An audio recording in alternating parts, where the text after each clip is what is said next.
Welcome back to my channel What If Naruto.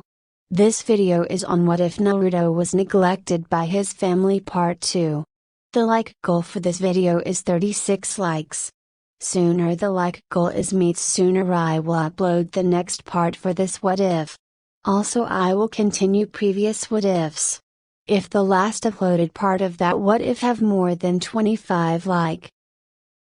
If you enjoyed this what if, don't forget to like, comment and subscribe to the channel. Disclaimer, I don't own Naruto nor this fanfic. The Shinobi groups from Konoha gasped from the shock. They couldn't believe that the missing person that they tried so hard to find was here, right now on here of all places. Naruto a broken bar, stuttered Kushina in disbelief. Is Ida broken bar? Is it really you? The said person stared at her in silence and gave her nothing but a neutral face. Hello, Kushina-san. She frowned because of the way he addressed her. It seemed that your team are facing a hard time, the first experience outside the village. The silence gave away the answer.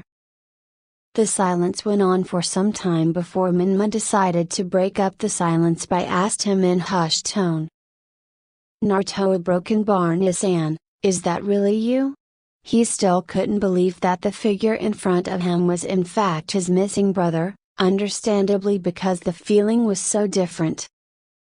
Before Naruto's disappearance, the brothers had roughly equal skill, but now the powerful figure in front of him who was identified as his brother. No, just had the same name as him. There was no way in hell that his brother could be strong. Or was he? I circumflex inverted exclamation mark. Browse just in community forum betas story search. Anime, manga, /anime/ I circumflex, Naruto, /anime/Naruto/ I circumflex inverted exclamation mark F plus I circumflex inverted exclamation mark F, I circumflex inverted exclamation mark F, I circumflex inverted exclamation mark Sadilla, I circumflex inverted exclamation mark I circumflex inverted exclamation mark S. Naruto turned his head and tried his best to prevent the scowl from forming on his face and kept neutral face. Hello Minma, you look the same as always. Minma was silent, but slightly delighted as his brother actually noticed him, because he always wanted him to look at him as his equal, or so he thought. Naruto continued, you seem to improve a lot, I see. Congratulations, you are able to survive the battle against the Suku and Suigetsu here. Even with help from Kasumi or Sasuke, that is still quite a feat in itself. Naruto praised him and gritted his hand tightly at this remark. This speech could be interpreted in two ways. One, it could be that it was a praise as to him. Suigetsu and Haku were powerful on their own right, so, to survive in the battle against them was something to be marveled, especially for the inexperienced Jonin like him who never fought against the real enemies. Shinobi like both of them before. The Demon Brothers wasn't counted because to him, other than their teamwork, they weren't any strong compared to either Suigetsu or Haku, both of them even though were around the same age as him, but they were professional compared to him who was a mere rookie, a powerful one but still a rookie. On the other hand, it could be that he was mocking him because even though he had the support from Kasumi and Sasuke, but still they couldn't defeat even a single enemy. This damaged his pride greatly, but he tried to calm down as he did so. He saw the look in his brother's eyes. It wasn't the eyes of the person whom he saw as a nuisance and at some extent rival couple of years ago, it was a broken bar, the eyes of the true Shinobi. The one who he knew he could never have any chance of winning. To compare his current strength with that of his brother, it was like comparing a kitten with a full-grown lion. He was now wary of his brother, not that he could call him that anymore due to what he and their family done to him, but still he could try to fix that. Sasuke took a glance at the boy a broken bar, no, a young man in front of him. He was fuming inside. How dare someone who wasn't much older than him had more power and authority than he was. He was an Akaya, elite of the village. He was trying to force the marriage contract to Kasumi for a while, but she would turn him down every time, saying that she was in love with someone else. She would be his, one way or another. He was glad that her bitch of a brother disappeared from the village those years ago, since he was in the way when he tried to claim her for himself, not to mention he, Naruto, was far more powerful than him, Sasuke, was before he left. Now he was back, probably more powerful than ever, to be able to talk with someone more powerful than him like Zabuza so casually. He would kill him someday, after he got enough power to kill Ichi to avenge his clan, and before he killed him he would make sure to force him and that blasted Minma watched as he had his way with Kasumi.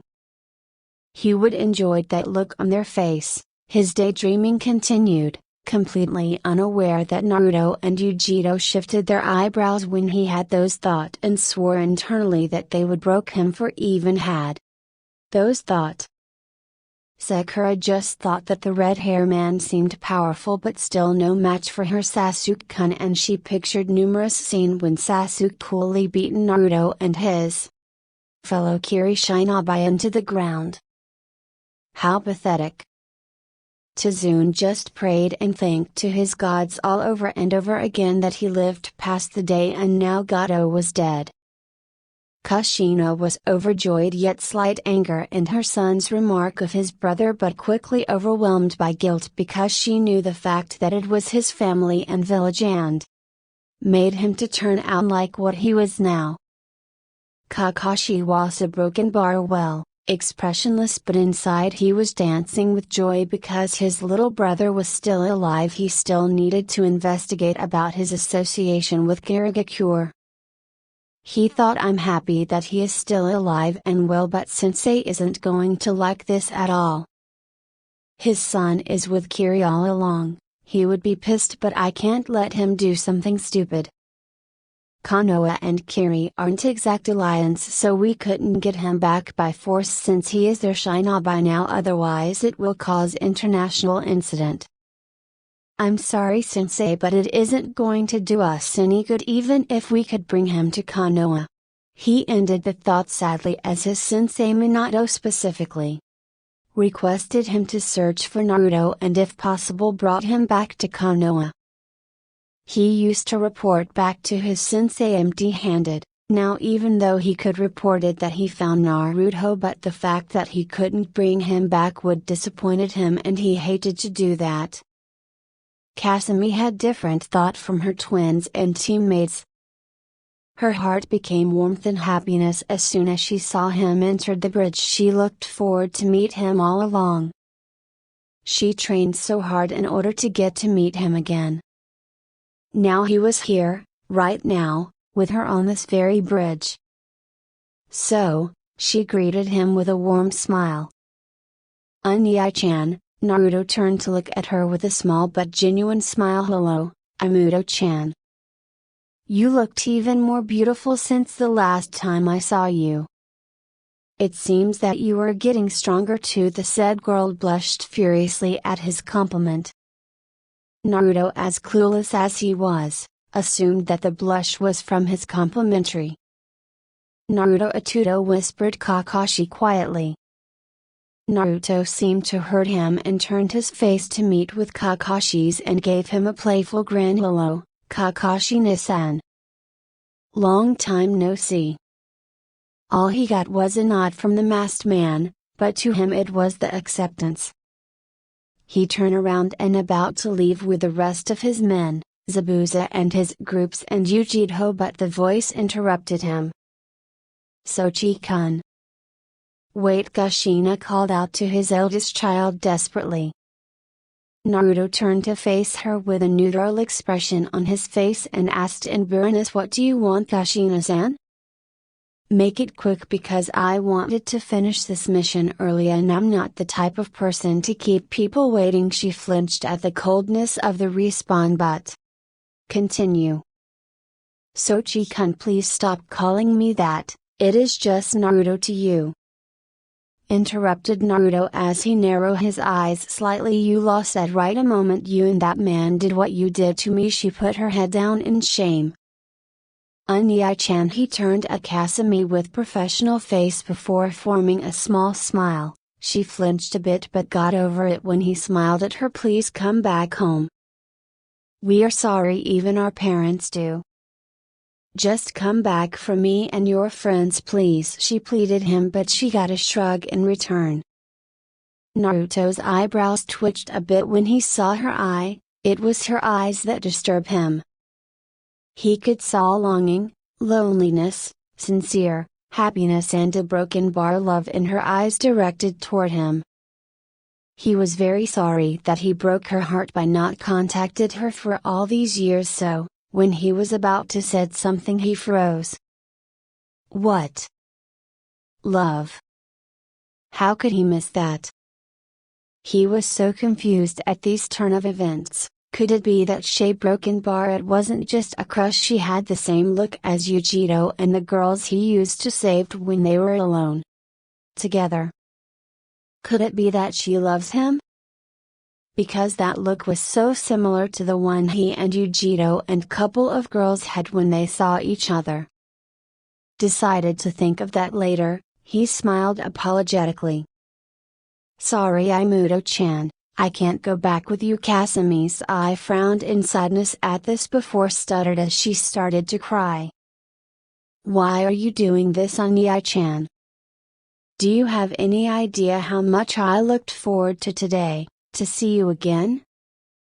And you are telling me that you are going to leave me again? She sobbed. Please. Unyai-chan. Come back. Sorry Kasumi-chan. She looked at him as he suddenly appeared in front of her suddenly and gave her a warm hug. She returned it and tried her best to stop her sobbing.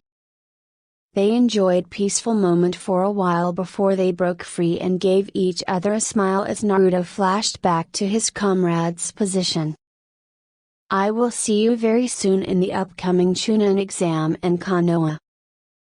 It will be fun for sure. He gave out a grin in excitement, which usually appeared when he either saw some cool techniques or engaging in the exciting battle, which were rare for it to happen. Before they knew it, a very bright flash of white suddenly engulfed the whole group. After a few seconds, the light died down, leaving no trace of them even there. After a few moments to recover from the shock, the team from Konoha along with Tizuna pondered about what was going on. They are gone, said Menma. He was confused about the whole thing. The confusion later turned into excitement because he was going to see him again in the Chunin exam. Kushina was nervous and devastated. She looked everywhere in search for her missing son before frowned in sadness. Her tear freely fell from her eyes. He is gone, a broken bar. He is really gone. She put both of her hands to cover her face as she cried freely. Kasumi, despite the fact that her relationship with her family wasn't good due to what they had done to Naruto, still couldn't help but pity her mother. So, she decided to console her even for a bit by touching her shoulder, rubbing it in consoling manner. Kakashi looked around before signing sadly. He is gone. I can't even feel his chakra signature. He looked at the distance as he thought, I have no idea about the jutsu that he used to transfer himself and those people with him to somewhere else. Is it a space-time ninjutsu? A very impressive one. He commented with slight pride in his voice. Sensei isn't going to like this one bit, but it can't be helped. He might already suppress me by miles. Sasuke was fuming. That guy had the jutsu that allowed him to disappear in thin air. He was extremely jealous and plotting of the way to obtain the jutsu for himself. He thought that it might be useful to kill him. Sakura, fangirl that she was, imagined her Sasuke-kun using the jutsu to teleport to her when she needed help, and the rest was irate. scenery which wasn't appropriate for children below age of 13. Before the atmosphere could be even more depressing, Kakashi came to the rescue. Alright guys, the threat is gone. Let's go to Tizuna's home for today. We need all the rest we could get if we want to finish the mission. He turned to Tizuna. Tizuna-san, although Gato is already dead, we will still continue to guarding you until you completed the bridge as we spoke before. How long it will take to complete the whole bridge? Tazuna put his hand to his chin, deep in thought. Around 3 days will do. Until then you are welcome to stay at my place. Now he raised his hand up in enthusiasm. Let's go home and get some food. I think we should make a party tonight. Ha ha, a broken bar. He laughed in content. Everyone else smiled at his childish act, well except for Sasuke, who was brooding, and Sakura, who copied her crush's reaction. They then made their way to Tizuna's house. A few moments later, the outskirt of Garigakure, sometime Mizuno-kuni. Everyone from Zabuza's group was shocked out of their mind. The moment ago they were at the bridge, and a few seconds later a bright flash suddenly blinded them, and here they were. The place they never thought they would step in again, Garigakure outskirts forest. They composed themselves for a moment, feeling a cold chill mist around them which swayed their feelings slightly. They were home at last. They wouldn't admit it aloud, of course, but they were filled with joy. The silence filled the forest until Suigetsu was the first to say something. Wow, how did you do that? Suigetsu said in awe. He never thought that Naruto could do something like this. Zabuza nodded in agreement. Nice one, Gaki. It isn't Hiraishin, isn't it? If what I heard about it was right. Naruto smiled at them. Of course not. This jutsu is among one of the most prized creation of mine. Haku, in curiosity, spoke for the first time. What is its name? That is a secret. He turned his back on them. Now, let's get going, shall we? At the end of his words, they started to quickly march their way to Garigakure, their home. Well, for Zabuza's group, Yujiro and Naruto purposely lagging behind the group as they held each other's hand and walked together side by side. The Anbu teams received the message as they blurred out of everyone's sight, disappearing completely. Yujito smiled warmly as she grazed the sight that Zabuza and Maingetsu arguing for silly thing, while Suigetsu annoyed the demon brothers. They seemed to be annoyed but kept silence along the way, but seemed so close to snap any time. She turned her head to meet with Naruto's warming grace. Her heart glowed as she looked at his eyes. They tried so hard not to kiss each other right away as they usually did when they were alone. They are an energetic batch, aren't they? Yujito said with a smile, which Naruto returned with an equally heartwarming grin. Yes, they are. Yujito, he said with a smile which made her blush slightly. They continued to walk hand in hand. Slowly, those hands found their ways to each other's waist, pulled them closer together. The distance between them and the rest of his companions seemed to be widening as Zabuza's group got so excited and ran fast. They in turn increased the speed to get caught up with them. At Zabuza's group they found themselves in the outskirts near the gate of Garigakure. After a few moments of walking, they found themselves surrounded by around 10 Garigakure's Anbu. Halt! State your buzzing, Sir Broken Bar. The Anbu captain of the team seemed to be in thought for a moment before twitching his hand slightly. At that moment, the whole squads including the captain drew out their katana and the captain pointed towards Zabuza. The said person tensed at this turn of event. What the hell? Shouted Suigetsu in shock. He really didn't expect to get into trouble this fast as he heard that the civil war was already ended. Zabuza Momoki, former 7 ninja swordsman of the mist, a rank missing nin of Garigakure. As Anbu of Garigakure, we have an order to a broken bar. Suddenly a voice was heard throughout the misty plain. At ease, Anbu-san, we meant you no harm. The voice was calm and sincere yet displays no small amount of power from it. Show yourself. Whoever you are, said the captain impatiently. This was his first mission and he couldn't afford to fail. Not in front of his companion. Very well then, here I am, spoke the figure as the mist entered the background and formed into a person-like shape. At first the squads tensed at this, but it later changed into relaxation as they seemed to slowly understand what was going on.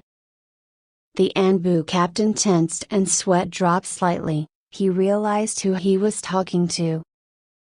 The mist faded away, revealed a red-hair figure along with blonde beauty who clung tightly to his arm. The captain realized his mistake and quickly sheathed his weapon before signaling his squads to did the same as they did so quickly. Faster than lightning, they bowed down to Naruto, who seemed to be a bit uncomfortable with the sight. Forgive me, Naruto-sama, I didn't realize that those men are with you. Please forgive us for our insolence. Before he could spoke further, Naruto held his right hand up in resignation. No need to apologize to me, Anbu-san. You just follow the protocols. Now rise, my friends. Oh, don't bow to me or call me Sama ever again. I don't like it. We are fellow shinobi, not a noble or daimyo that you need to bow to, spoke Naruto in calm tone. After they heard him, they slowly got from the position and apologized to Zabuza, which he accepted.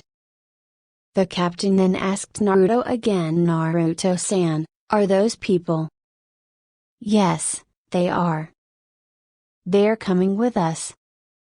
Could you please be kind and took us to Kachan? I bet she would kill me after I reported everything to her. The captain nodded in acceptance and grabbed all of them before sunshined away. They reappeared inside Garigakure. It was a busy place, just like how Konoha streets were, except the buildings, which were cylindrical-like structure. After they gained composure, they quickly made their way toward the Mizukage mansion, which was also cylindrical in structure but far larger and taller than most of the building in the village. As they continued to walk, the crowd stopped what they were doing and looked at the groups in the mixture of awe, admiration and slightly happiness. Akane-sama is back, squealed the group of young girls when they saw Naruto. Naruto-sama, mommy, is it him?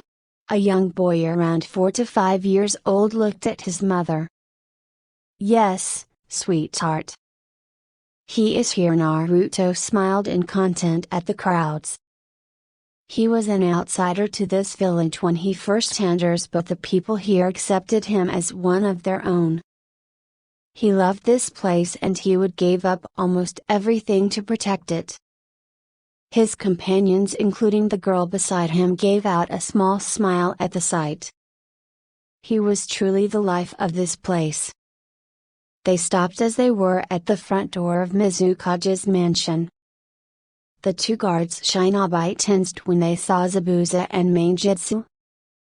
They were about to reach for their hidden kunais but stopped on track as Naruto moved toward them. The guard on the left in particular, he was a young man with black spiky hair. He also had black eye and oval-shaped face.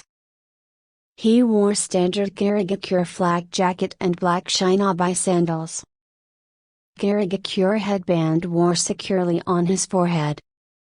Please let us enter, Togi-san, these men are with me. Don't worry, they are not hostile, spoke Naruto. Hi, please enter, Naruto-san, the newly duped Togi responded in friendly tone.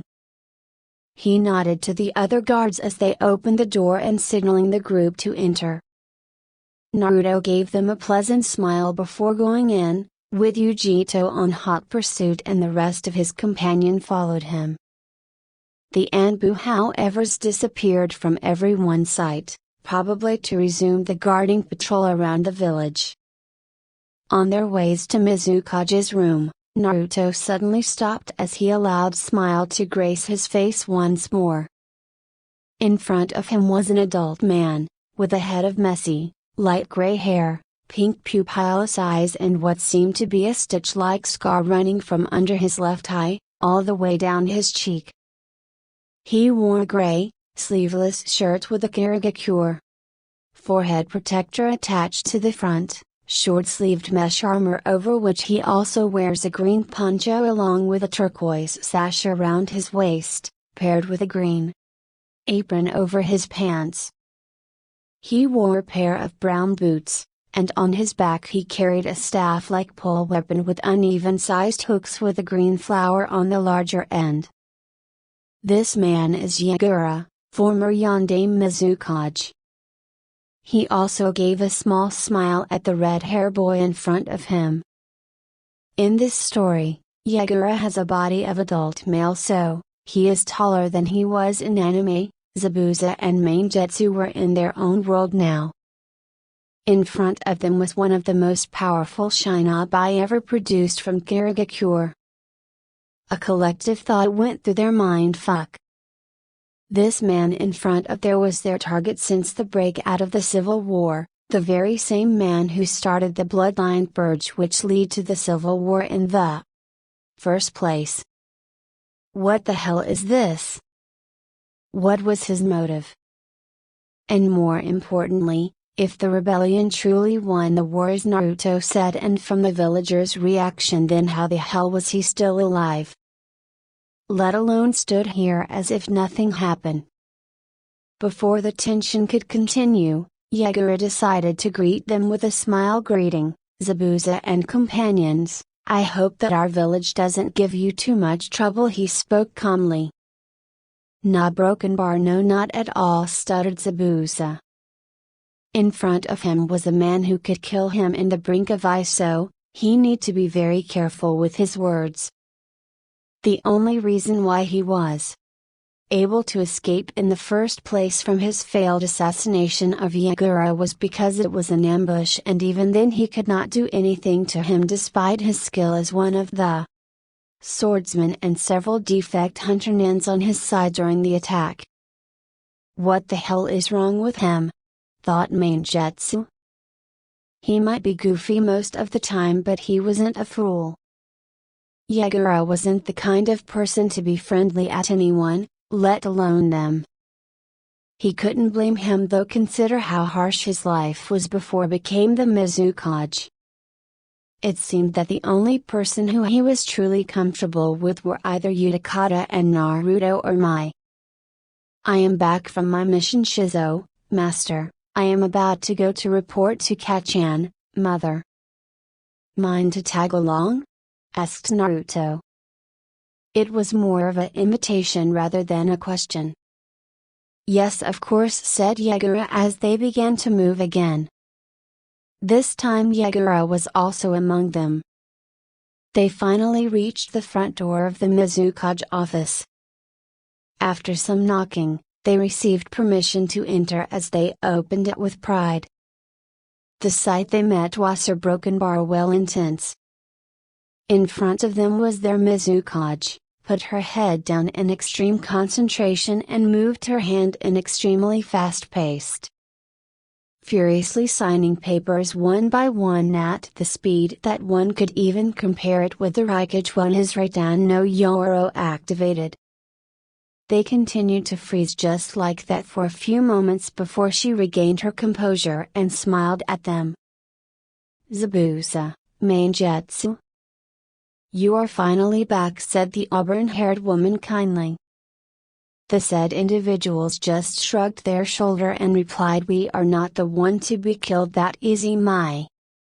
Do you forgot who we are? This is more of a statement than a question. The newly introduced Mai just smiled and graces her eyes to scan the room. Her forest green eyes met with Naruto's ocean blue orb as her grace softened. Such a broken bar. Naruto just smiled genuinely at her. I am back. Catching at the speed that rival Hirshin, Naruto felt a red blurs tackle him into a tight hug. He had to try so hard to balance his step to prevent himself from falling. His eyes widened a bit before softening as he hugged her back. Everyone smiled at the loving sight in front of them, mother-son embrace. No matter how old they were, the sight was still beautiful. The hug continued for a brief moment before they separated as Mai ruffled her son's soft crimson hair. Such a broken bar. Welcome home. Thank, Kachan. The 1500th mission accomplished, said Naruto with pride as his mother continued to ruffle his hair. That is awesome, Sochi. Now, let's give a report, shall we? Said Mai with a smile. A moment later, she reappeared in her Mizukage's seats as she put both of her arms under her chin in anticipation. The smile never left her face, however her body language indicated that she was serious. Let hear your report. Naruto straightened himself and started the report. Hi. Mission Squad Leader Naruto Uzumaki Terumi, Jounin of Kirigakure will now commences the report of the joint retrieval mission with Kumagakure. After we exited Kirigakure with our team, we came across the information of the exact whereabouts of 7 ninja swordsmen of the mist, Zabuza, Momoki and Mainjutsu Hazuki, our targets. I personally lead our team, which consisted of me, Yujiro no Jounin of Kumagakure, and Team Genkishi, 1, Toonami no Kuni. The retrieval was successful as Zabuza, Momoki, Mainjutsu Hazuki and their accomplices are successfully extracted from Nami no Kuni bridges. However, there is certain complication in this mission. A broken bar complication? You always have a flawless mission record. What happens? Asked Yagura in curiosity. He held his apprentice's ability in high regard, he wouldn't have any complication in doing any mission, or so as he thought. Team Genkishi wasn't pushover either, they were among the elite of the village.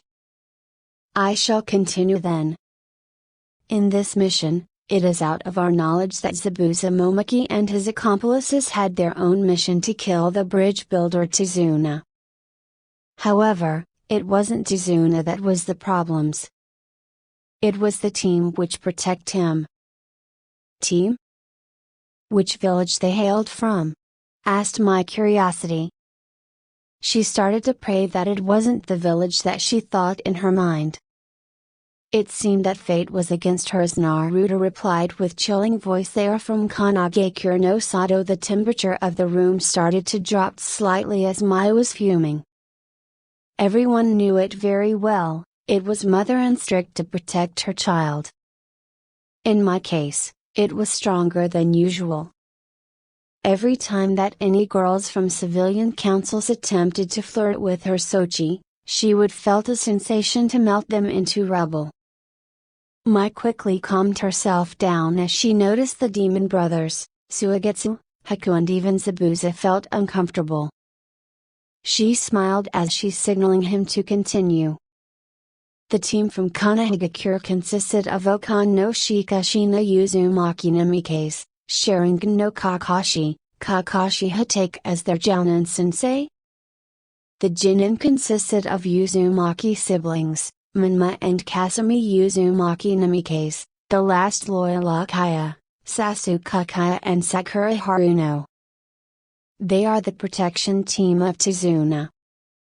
With their collaboration, we are able to succeed in the secondary objective of the mission to eliminate or cease the activity of Gato Corporation in Nami no Kuni as per the request of the daimyos. The objective is completed with the death of Gato at the hand of our huntermen during the crossfire. There is no civilian casualty or collateral damage to the area. I hereby conclude the report. The whole report ended with professional tone. "My seemed to be in thought before addressing everyone. All right, well done everyone. You are all dismissed except Naruto, Yagura, Yujito and Suigetsu. We have much to discuss." She turned her head to Zabuza and Maingetsu with the demon brothers not far behind. "Zabuza Momoki and Maingetsu Hazuki, I Midorimi, Godai Mizukage officially pardoned you and your accomplices for your crime against Yonde Mizukage Yagura. Both of you would be reinstated as the members of the new 7 Ninja Swordsmen of the Mist. Both of you still have the swords in your possession, correct?" Seeing as both of them nodded their head, she continued, "Both of you will be automatically granted a membership. For Hokuyuki, you will be instated as Chunin as you are trained by Zabuza and already possess enough skill to be one.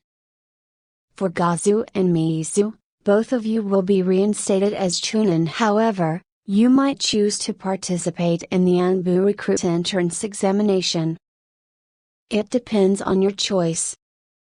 She paused as she awaited their reaction. They seemed to be satisfied. "All right, all of you except for those who I call your name." "Dismiss." Those who she didn't call the name quickly made their way out of the door. Suigetsu felt awkward as he was the only one who wasn't offered any rank and wonder what they were going to discuss with him. Seeing his friend fidget, Naruto decided to come to the rescue. "So, Kachan, what are we going to talk about?" Mai gave a pleasant smile at him and Yujito. "It is about the upcoming Chunin exam Broken Bar. Thank you for watching.